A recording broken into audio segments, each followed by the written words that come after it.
Dans cette émission, demandez des renseignements pour les musées.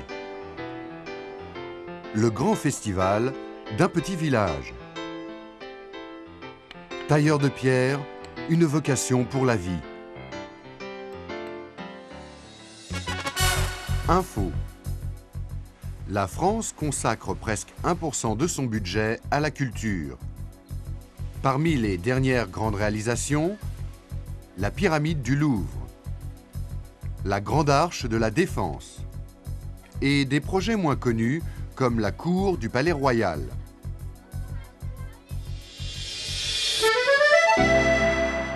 Savoir dire.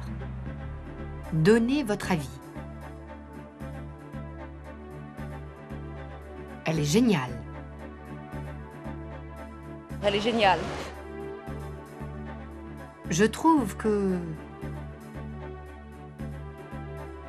c'est une belle œuvre d'art. Oui, je trouve que c'est une belle œuvre d'art.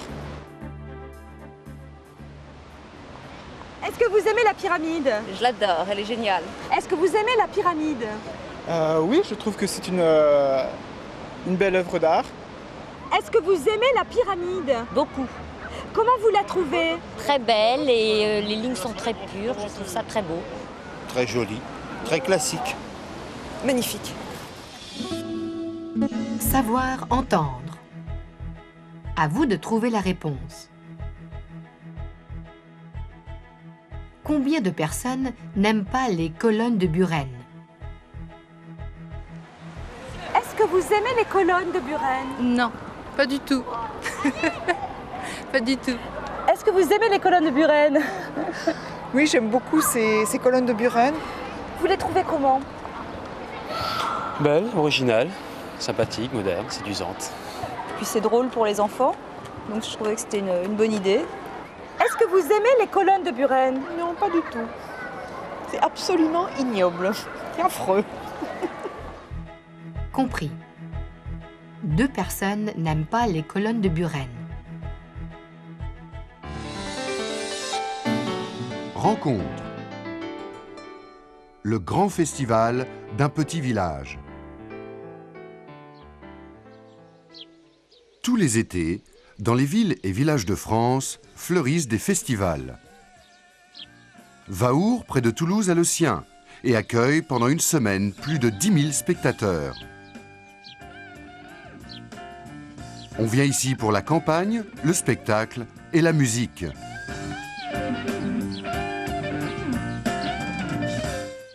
Roland Lannoy a créé, avec d'autres amateurs, le Festival du Rire en 86. C'est maintenant l'été de Vaour, un événement extraordinaire pour un si petit village. C'est un succès qui est fortement basé sur un bouche à oreille. On fait, nous, un effort de diffusion de communication, mais qui est au regard du public qui vient réellement, qui est très faible. L'été de Vaour est un festival familial et international. Il attire un public de la région, mais invite des artistes de France comme de l'étranger.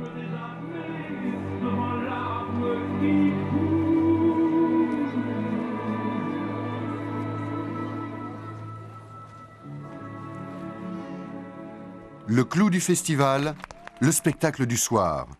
Cette année, le malade imaginaire. Approchez, monsieur de Bonnefoy. Ma femme a dit, monsieur, que vous étiez fort ami. Oui. Et tout à fait de ses amis. Molière, revu et corrigé. Je l'ai chargé de vous parler pour un testament que je veux faire. Hélas! Je ne suis pas capable de parler de ces choses-là.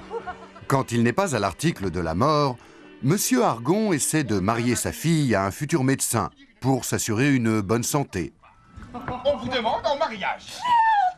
Vous riez, cela est plaisant, oui, ce mot de mariage. Il n'y a rien de plus drôle pour les jeunes filles. À ce que je puis voir, ma fille, je n'ai que faire de vous demander si vous voulez bien vous marier. Je dois faire, mon père, tout ce qu'il vous plaira de m'ordonner. Je n'ai point encore vu la personne, mais on m'a dit que je serais content, oui. Et toi aussi. Malgré leurs 300 ans, les comédies de Molière se portent bien. La recette, le ridicule de la nature humaine. Mais vous ne savez pas ce que c'est qu'un mari qu'on aime tendrement. Ah! Ah! Ah! Ah! Ah, mon Dieu, mon Dieu! Oh, tout le regret que j'aurais si je meurs, mamie, c'était d'avoir point un enfant de vous.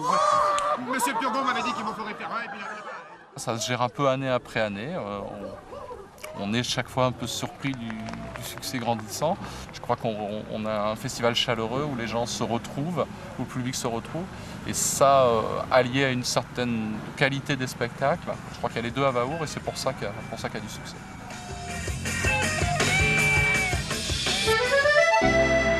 Savoir dire. Demander des renseignements pour les musées. Vous connaissez les heures d'ouverture? Et pour le musée Picasso, vous connaissez les heures d'ouverture? C'est ouvert à partir de 9h30. Oui, c'est ouvert à partir de 9h30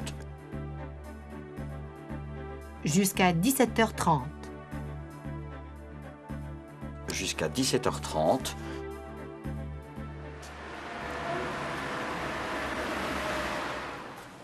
Pardon, monsieur. Je voudrais visiter le Marais cet après-midi. Est-ce qu'il y a des musées intéressants? Ah oui, il y en a beaucoup.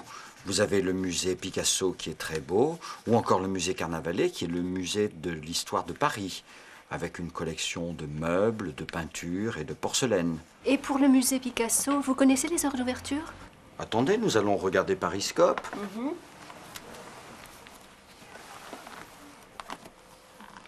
Oui, c'est ouvert à partir de 9h30 jusqu'à 17h30. Et je peux vous prêter Pariscope, si vous souhaitez, d'autres renseignements. Merci, c'est gentil. Je vous le rends partant. Merci, madame, à votre service. Savoir entendre. À vous de trouver la réponse. Est-ce qu'il y a un café dans le musée? Bonjour monsieur, est-ce qu'il y a des visites guidées? Oui, il y a une visite générale des collections permanentes, des visites plus spécifiques concernant un artiste, un style. Il y a aussi une visite de l'exposition temporaire. La visite générale est à quelle heure? Tous les jours à 11h. En attendant, est-ce qu'il y a un café dans le musée? Oui, bien sûr, c'est au niveau supérieur. Tenez, je vous donne un plan. Merci monsieur. Au revoir monsieur. Compris. Il y a un café dans le musée, au niveau supérieur. Info. Au musée d'Orsay, les 3 cartes postales les plus vendues sont les Nymphéas de Monet, le Moulin de la Galette de Renoir, l'église d'Auvers-sur-Oise de Van Gogh. Savoir dire. Parler de peinture. Les couleurs sont très fortes. Des couleurs sont très fortes. Un ciel très bleu. Le toit rouge de l'église. Une herbe très verte. Un ciel très bleu, le toit rouge par exemple de l'église, une herbe très verte. Un guide explique pourquoi l'église d'Auvers-sur-Oise de Van Gogh est si populaire. C'est une vision très personnelle de Van Gogh. La personnalité du peintre est importante. Des couleurs sont très fortes, beaucoup plus fortes que nature, ce qui vous explique un ciel très bleu, le toit rouge par exemple de l'église, une herbe très verte, une construction qui est très forte. Et je pense que le public est fasciné par cette force dans les couleurs et par cette vision fantomatique d'une église. Rencontre. Tailleur de pierre, une vocation pour la vie.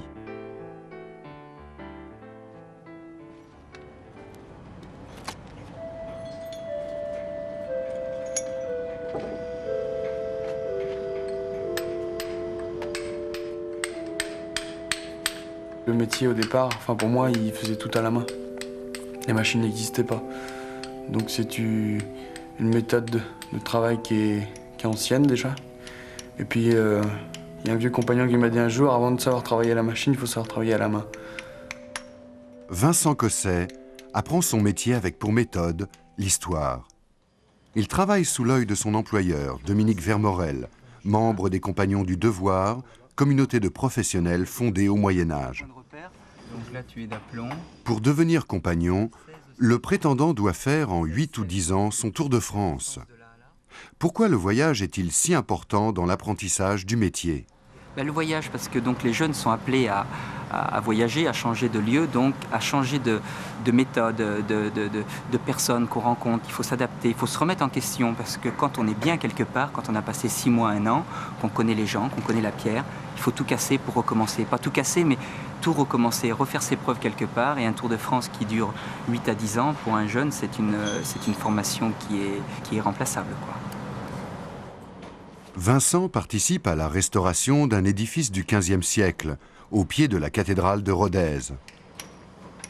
C'est ici que Dominique Vermorel, son maître, a appris l'amour de son métier. Pour lui, transmettre cet amour est son premier devoir. C'est important de retransmettre le métier, de retransmettre surtout cet amour ou de retransmettre une passion. Et je crois que de retransmettre un apprenti, c'est ça. Il y a cette jeunesse qui est là, ces mains qui sont neuves, et de leur apprendre à transformer la matière, à essayer d'avoir ce regard, c'est important. Travailler à la restauration n'est qu'une partie de l'apprentissage de Vincent. Il doit aussi étudier au Centre des Compagnons, qui n'est pas seulement une école, mais une maison. Pour les compagnons, l'apprentissage ne se limite pas au métier. C'est aussi un apprentissage à la vie. On vit en communauté, avec une règle stricte, et chacun assume ses responsabilités. C'est le devoir de retransmettre son métier, de vouloir prendre exemple sur les meilleurs et aider les plus faibles. C'est le devoir qu'on nous enseigne ici, dans la vie de tous les jours, à table, dans les cours, partout. Et c'est un devoir qui nous pousse à devenir un homme. Le soir, après le repas, Vincent retourne à l'atelier pour travailler à son œuvre. Une pièce maîtresse qu'il devra présenter aux compagnons. À coup d'heures de travail, à coup de passion, Vincent se taille un métier. C'est mon métier et je l'ai choisi. Déjà, de jour, c'est rare de pouvoir dire j'ai choisi mon métier, il me plaît. Moi, je le dis, j'ai choisi mon métier, il me plaît.